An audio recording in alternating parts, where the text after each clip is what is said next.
லேவியராகமம் 22ஆம் அதிகாரம். பின்னும் கர்த்தர் மோசேயை நோக்கி, இஸ்ரவேல் புத்திரர் எனக்கென்று நியமித்து செலுத்துகிற பரிசுத்த வஸ்துகளைக் குறித்து ஆரோனும் அவன் குமாரரும் என் பரிசுத்த நாமத்தை பரிசுத்த குலைச்சலாக்காதபடிக்கு எச்சரிக்கையாய் இருக்க வேண்டும் என்று அவர்களோடே சொல். நான் கர்த்தர்.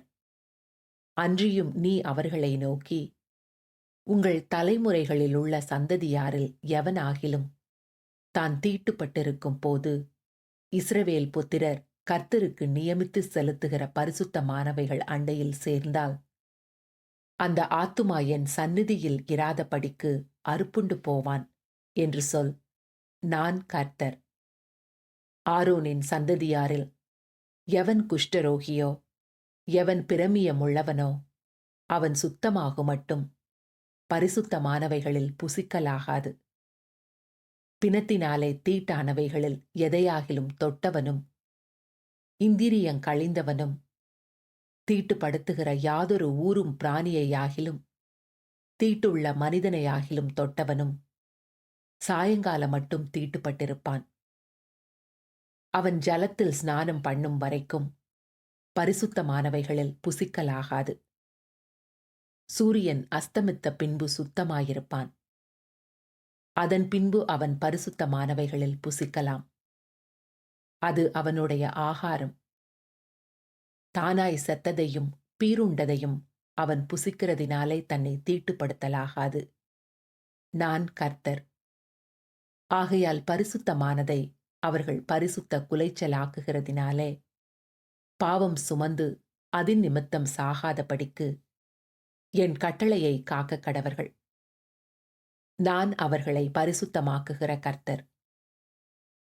அந்நியன் ஒருவனும் பரிசுத்தமானவைகளில் புசிக்கலாகாது. ஆசாரியன் வீட்டில் தங்கியிருக்கிறவனும் கூலி வேலை செய்கிறவனும் பரிசுத்தமானதில் புசிக்கலாகாது. ஆசாரியனால் பணத்துக்கு கொள்ளப்பட்டவனும் அவன் வீட்டிலே பிறந்தவனும் அவனுடைய ஆகாரத்தில் புசிக்கலாம். ஆசாரியனுடைய குமாரத்தி அந்நியனுக்கு வாழ்க்கைப்பட்டால் அவள் பரிசுத்தமானவைகளின் படைப்பிலே புசிக்கலாகாது. விதவையாய்ப்போன அல்லது தள்ளப்பட்டவளான ஆசாரியனுடைய குமாரத்தி பிள்ளை இல்லாதிருந்து தன் தகப்பன் வீட்டில் தன்னுடைய இளம் வயதில் இருந்தது போல திரும்பி வந்து இருந்தாளேயாகில் அவள் தன் தகப்பன் ஆகாரத்தில் புசிக்கலாம். அந்நியனாகிய ஒருவனும் அதில் புசிக்கலாகாது. ஒருவன் அறியாமல் பரிசுத்தமானதில் புசித்ததுண்டானால் அவன் அதிலே 1/5 அதிகமாய்க் கூட்டி பரிசுத்தமானவைகளோடும் கூட ஆசாரியனுக்கு கொடுக்க கடவன். அவர்கள் கர்த்தருக்கு படைக்கிற இஸ்ரவேல் புத்திரருடைய பரிசுத்தமானவைகளை பரிசுத்த குலைச்சலாக்காமலும் அவைகளை புசிக்கிறதினால் அவர்கள் மேல் குற்றமான அக்கிரமத்தை சுமரப் பண்ணாமலும் இருப்பார்களாக. நான் அவர்களை பரிசுத்தமாக்குகிற கர்த்தர் என்று சொல் என்றார். பின்னும் கர்த்தர் மோசேயை நோக்கி, நீ ஆரோனோடும் அவன் குமாரரோடும் இஸ்ரவேல் புத்திரர் அனைவரோடும் சொல்ல வேண்டியது என்னவென்றால், இஸ்ரவேல் குடும்பத்தாரிலும் இஸ்ரவேலில் தங்குகிற அந்நியர்களிலும் தங்களுடைய பொருத்தனைகளின் படியாகிலும் உற்சாகத்தின் படியாகிலும் சர்வாங்க தகன பலிகளாக கர்த்தருக்கு தங்கள் காணிக்கையை எவர்கள் செலுத்தப் போகிறார்களோ அவர்கள் தங்கள் மனதின்படியே மாடுகளிலாகிலும் ஆடுகளிலாகிலும் வெள்ளாடுகளிலாகிலும் பழுதற்ற ஒரு ஆணை பிடித்து வந்து செலுத்துவார்களாக. பழுதுள்ள ஒன்றையும் செலுத்த வேண்டாம். அது உங்கள் நிமித்தம் அங்கீகரிக்கப்படுவதில்லை. ஒருவன் விசேஷித்த பொருத்தனையாயாவது உற்சாகமாயாவது கர்த்தருக்கு மாடுகளிலாகிலும் ஆடுகளிலாகிலும் சமாதான பலிகளை செலுத்தப் போனால் அது அங்கீகரிக்கப்படும்படி ஒரு பழுதுமில்லாமல் உத்தமமாயிருக்க வேண்டும். குருடு, நெரிசல், முடம், கழலை, சொறி, புண் முதலிய பழுதுள்ளவைகளை நீங்கள் கர்த்தருக்கு செலுத்தாமலும் அவைகளாலே கர்த்தருக்கு பலிபீடத்தின் மேல் தகன பலியிடாமலும் இருப்பீர்களாக. நீண்ட அல்லது குறுகின அவயமுள்ள மாட்டையும் ஆட்டையும் நீ உற்சாக பலியாக இடலாம். பொருத்தனைக்காக அது அங்கீகரிக்கப்பட மாட்டாது.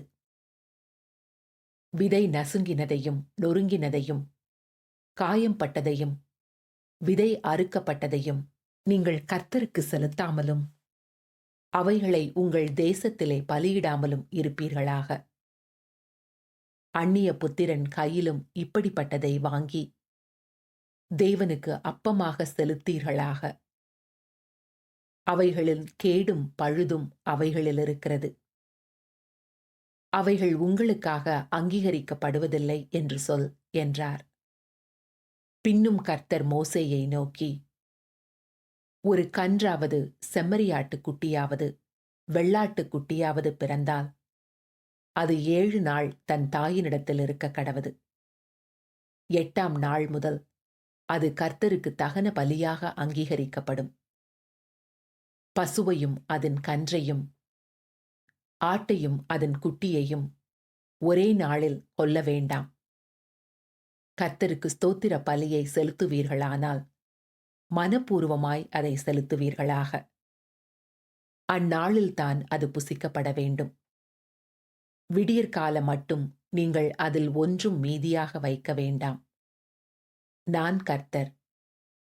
நீங்கள் என் கட்டளைகளை கைக்கொண்டு அவைகளின்படி செய்யக் கடவீர்கள். நான் கர்த்தர். என் பரிசுத்த நாமத்தை பரிசுத்த குலைச்சலாக்காதிருப்பீர்களாக. நான் இஸ்ரவேல் புத்திரர் நடுவே பரிசுத்தர் என்று மதிக்கப்படுவேன். நான் உங்களை பரிசுத்தமாக்குகிற கர்த்தர். நான் உங்களுக்கு தேவனாயிருப்பதற்காக உங்களை எகிப்து தேசத்திலிருந்து புறப்பட பண்ணினேன். நான் கர்த்தர் என்று சொல் என்றார்.